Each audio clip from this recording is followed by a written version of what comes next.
नमस्कार, मी Gautam Kamble. GK. News मराठीमध्ये आपलं सर्वांचं स्वागत. तुम्ही पाहत आहात मराठवाड्याच्या कुशीतलं जी.के. न्यूज मराठी. आता घेऊ विविध क्षेत्रातील राजकीय, सामाजिक, आर्थिक, कृषी आणि क्रीडा व तसेच शैक्षणिक विषयी घडामोडींचा आढावा. चला तर वळूया पुढील बातमीकडे.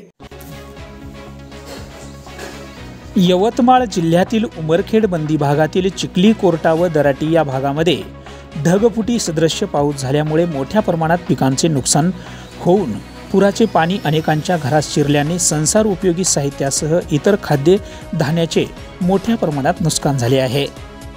अशा या ढगफुटी सदृश्य पावसामुळे या भागातील जनजीवन विस्कळीत झाल्याने अशा या भागात उमरखेड मतदारसंघाचे आमदार नामदेवराव ससाने यांनी नुकसान झालेल्या पिकाची प्रत्यक्ष पाहणी करून नागरिकांच्या भेटी घेऊन त्यांना दिलासा दिलाय आणि कोणीही घाबरून जाऊ नये. नुकसान झालेल्या पिकाचे पंचनामे करण्यात येतील आणि लवकरात लवकर पंचनामे करून नुकसान भरपाई कशी शेतकऱ्याला मिळवून देता येईल यासाठी आपण प्रयत्न करणार आहोत, असे ते यावेळी बोलत होते.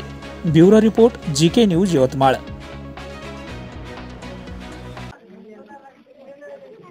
काल रात्रीपासून आपल्या संपूर्ण उमरखेड महागाव विधानसभा क्षेत्रामध्ये अतिशय मोठ्या प्रमाणामध्ये पाऊस चालू आहे आणि अशा या मोठ्या प्रमाणाच्या पावसामुळे नाल्यांना मोठ्या प्रमाणामध्ये त्या ठिकाणी पूर आला आणि त्या पुराचं पाणी बऱ्याच गावामध्ये त्या ठिकाणी गेलं.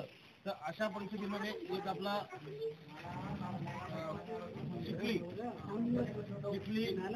त्यानंतर कोर्टा, आज दराटी आणि त्यासोबतच आपलं बिटरगाव, मन्याळी आणि भोजनगर या उमरखेड तालुक्यातील ही गावं आणि महागाव तालुक्यातील जी काही गावं आहेत तर त्यामध्ये आपण जर बघितलं तर कोठारी, बेलदरी, राऊतवाडी, तिवरंग ही अशा प्रकारची गावं आहेत. ह्या सगळ्या गावामध्ये अतिशय मोठ्या प्रमाणामध्ये नाल्याचं पाणी गावामध्ये शिरून त्या गावाचं नुकसान झालेलं आहे आणि म्हणूनच गावाच्या लोकांना त्या ठिकाणी धीर द्यावा आणि त्यांनी कुठल्याही प्रकारची काळजी करू नये.